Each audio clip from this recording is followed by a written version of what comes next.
Okay, we are on a train to go to June's roastery to go and roast. So we're going to show roasting and packing of our first orders that are going out to you guys. It is the Alita ASD RF2D, really fantastic coffee. And you have this other coffee that's potentially arriving today, so we'll show it off too, which is... We have delivery coming from Bogate to our roastery. Yeah, and that is another coffee, which maybe, should we share, or is it secret?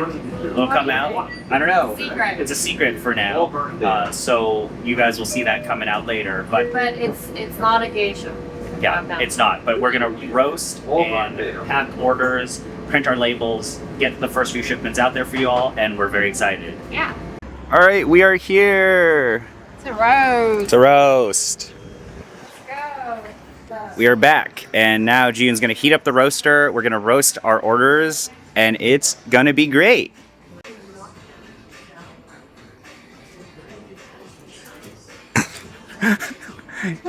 You look so happy I'm enthused. I'm ecstatic.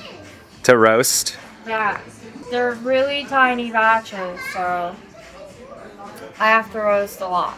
It's all with love and care, Love, care, and what? blood, sweat, and Yes, tears. that.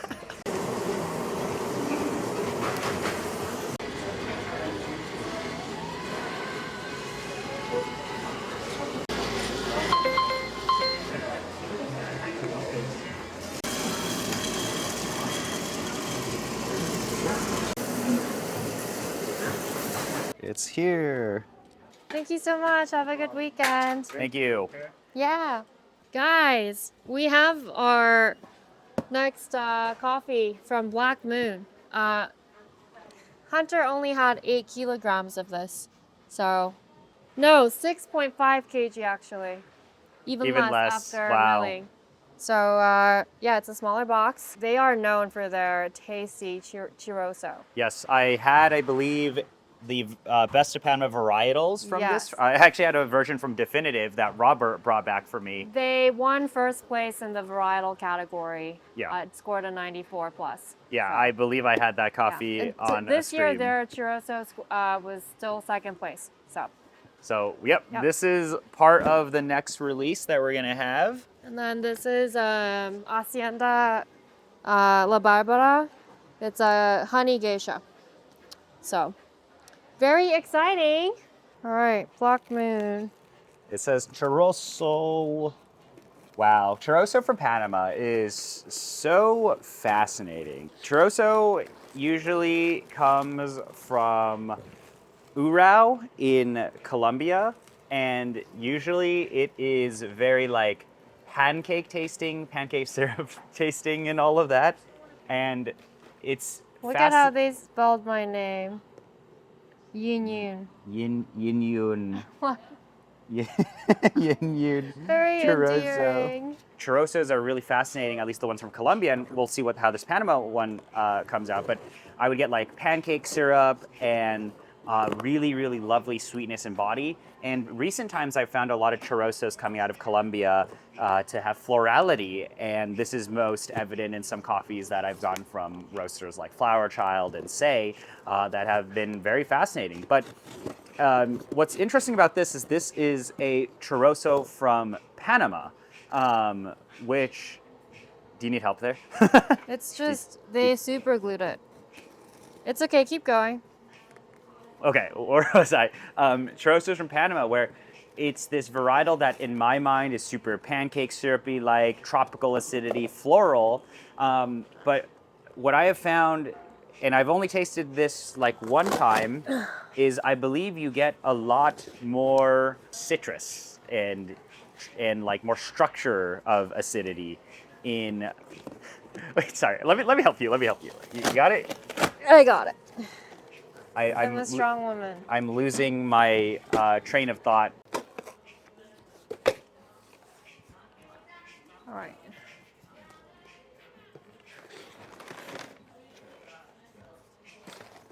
So there's a geisha. Oh, I bought geisha 1 kg.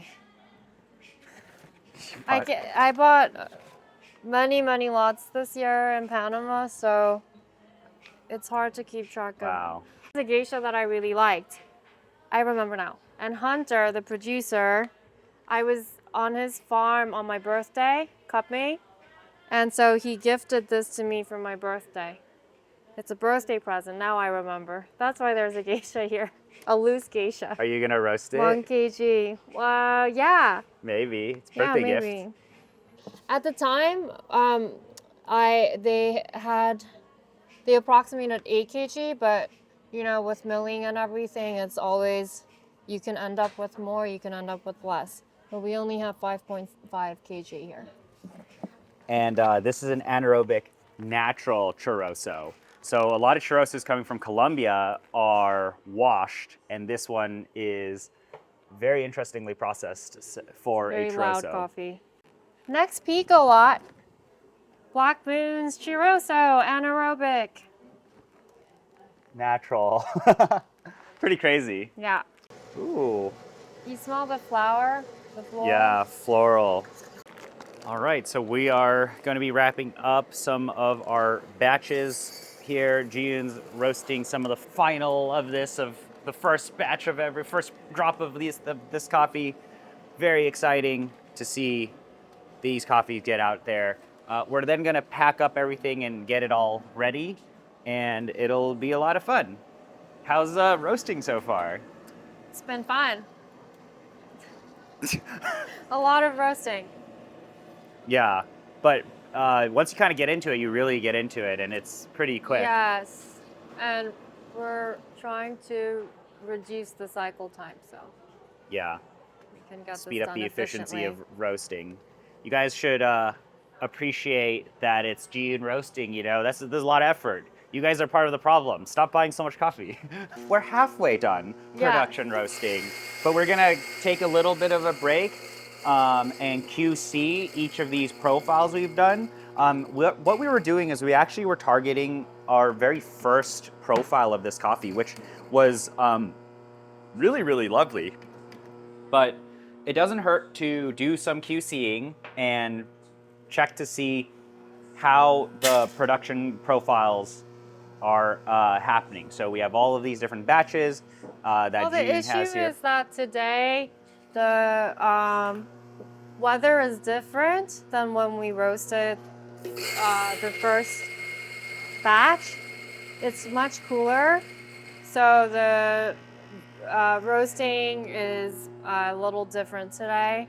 So I've had to make adjustments, to how the green was responding. Yeah. So we're gonna see if there's any big differences here. Frankly speaking, I feel like this coffee is so incredible and Jiyun is so good at roasting that these differences are not going to be that drastic. But we do want to verify how things are tasting and see if anything jumps out to us. Because what we can do now is, if there is a profile that we like significantly better than the others, then we can just pull up that profile and roast it. So that is the plan real quick, is to just do a little bit of a check on these roasts, and we will go from there. They're all very similar. They're very similar. Like, you literally could blend all these batches together, and I think it'd Yeah. probably actually taste even better. Like, tasting our reference that now has a few more days of rest on it, I would say that majority of these are, like, if I could put a number on it, within like 5% of each other, maybe with exception of like one of these where I think it's like a little of like where the aftertaste with the florals is a little more forward. Like, I think 168 here, maybe 166 is a little like less acidity forward.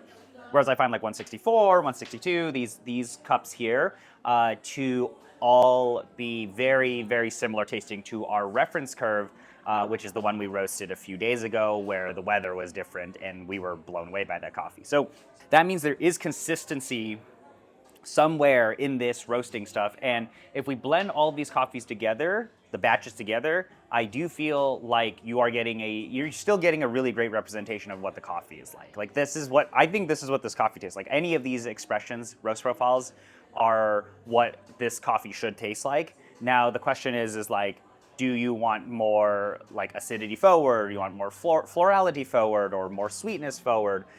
Because I do think that is where that those small percentage differences are going through. Where like I think 168 definitely tastes different than 162, but is it different enough? I don't know, right? And I think that this is like the thing with doing diligence and checking the production curves.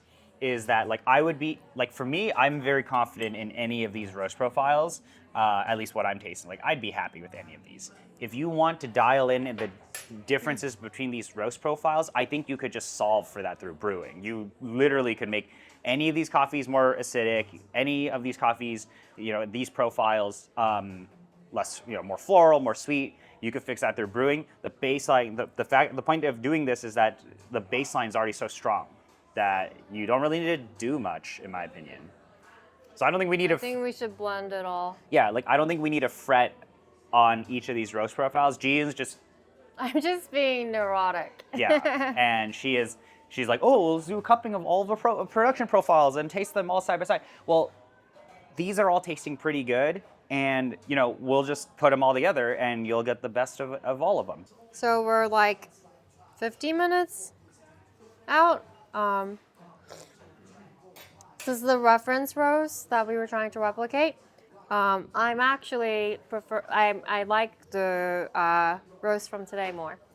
Okay. So thank you, the weather gods. I do think it could be a little cleaner today of a roast, but I think this coffee is just like banging, so it kind of doesn't really matter too much. I don't know.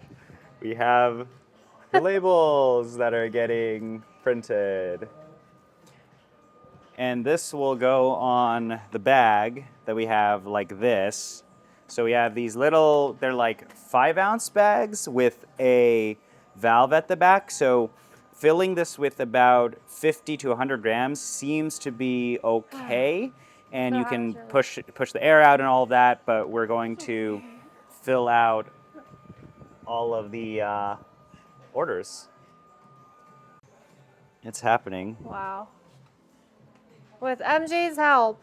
Are going to assemble bags, make these guys, and then we're going to put the coffee beans into here. So we have actually a lot of those batches over there. So those beans need to go into the bags, and we're going to have to weigh out 77 grams, which is a very obscure amount of coffee, because with these releases, we're trying to basically target one price point, which currently is $50, and adjust the amount of coffee that goes into there, right? So sometimes you'll get more, sometimes you'll get less. That is just the reality, especially for some crazier coffees like this, right? Like, we can't, there's 1 kilo of this coffee, right? How am I supposed to give this to all to you guys, right? It don't make sense. We'll have to figure it out. So maybe we'll change, some of the doses and whatnot. But anyway, we're gonna do this now. So I am going to assemble all these bags.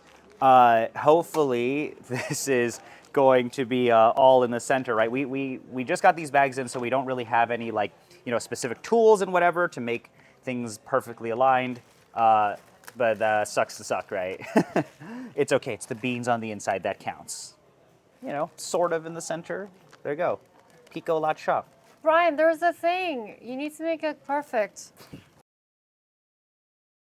Okay, we're experimenting with where to put the label, because with this bag, the bottom folds like this. So you can kind of stand them up, and I'll show you that when we put the beans in. I like the center. I think the center is the best, but some of you might get orders with weird looking bags, so too bad.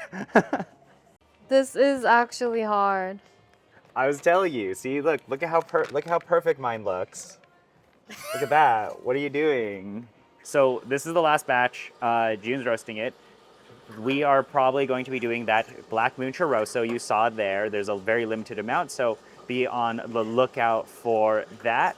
And any other updates, follow us on Instagram, go to the website, sign up for the emails. We'll email, like the guys on the email, you guys will get everything first, like the first dibs, and then we'll post on social and the The Discord next and whatever. churroso is only 5.5 kg, so it's very small. Yeah, and we have to use a little bit of it to profile and test Yeah. and taste all of that. So very, very limited amounts, but we're probably going to pair that with another coffee. I don't know what the other coffee is, but I like the idea of having very, different coffees whenever we do these releases. So the first one, one really, really strong coffee, but I think for the future, we might do 2, 3, maybe even 4 releases at a time. We'll see. Depends on size. But we're going to finish up this last batch and pack our orders.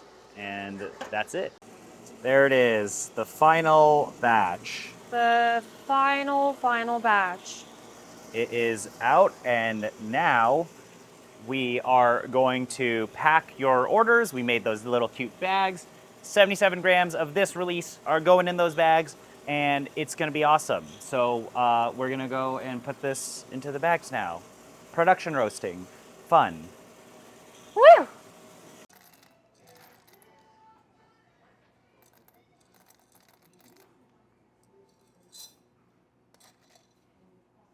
Somebody gets 0.1 grams more. So generous. We are generous. We're very exact. Yeah. So, eventually we'll do like auto weighing stuff, I'm pretty sure. But here we go. These are the coffees getting packed. This is the first bag that's getting heat sealed. Woo. Wow. I have a weird feeling this material may not work. Oh. It's working fine. Oh, there you go. It's a little squiggly, but it's okay. Nice. Yay. There we go. First bag. All right. So I am going to heat seal beans, and June is going to weigh out more beans, and that is the workflow. Fun. Yes, exactly. Okay, you can do that. Beautiful. Wow, pushing the air out. Such high effort. For my lovely customers, I would do anything for you. But there we go. All packed up. So first shipment is going out for... Stop. Have you seen coffee bean packer with such pretty nails? Pretty nails. Yes, there you go. We finished our production day, so this coffee is going out to you guys. We have very little left. Yeah, there might be like literally 1 kilo left. So we'll have to figure out how to sell that, or if you guys want to pick it up, please feel free to pick it up. But we're gonna get the next coffee ready, as you already have seen in this video. So be on the lookout for that. The next time we roast, we're gonna profile, get that all set up. It's gonna be fantastic. And I just want to thank you guys so much for watching these videos and seeing the wonderful world of production roasting, packing, and all of that. The coffees that we roasted are shipping out to you all, so be on the lookout for that. And we really want you guys to give us some feedback, so try the coffees out and let us know. But thank you guys so much, and we will see you in the next release. Thank you. Bye. Have a good weekend.